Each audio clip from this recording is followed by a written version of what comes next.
CNBC Change Research poll just released today shows Joe Biden with a 3-point lead over President Trump here in Florida.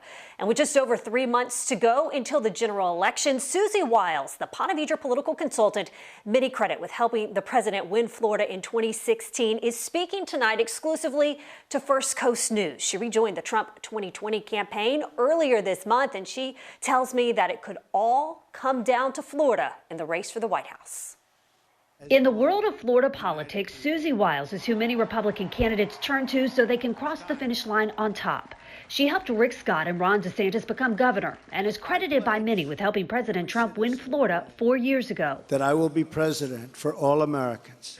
Now senior advisor for Florida for the Trump 2020 campaign, she has one key goal with less than 100 days to go. I have a singular focus, and that is to remind Floridians of the job that President Trump has done. How important is Florida in winning this election?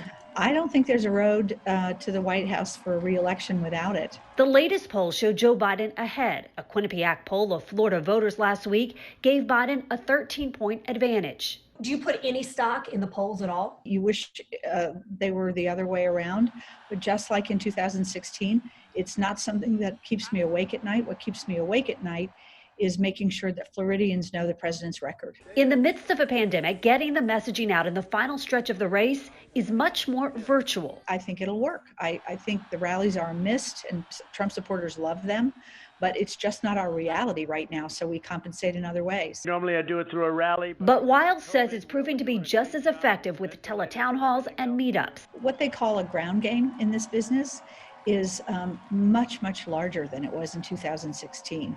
A week or 10 days ago, the Trump campaign passed 10 million voter contacts in the state. That would have been unheard of 4 years ago. She calls President Trump's move to cancel the Republican National Convention in Jacksonville a smart decision, and one she doesn't think will have a huge impact on electoral votes.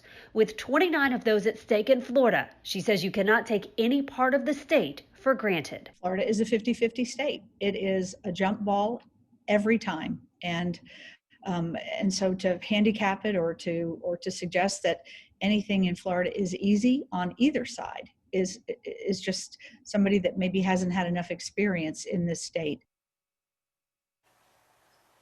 Now, Wiles told me right now there are no big rallies planned. However, she does expect that President Trump will be making frequent trips here to Florida over the next 3 months leading up to the election.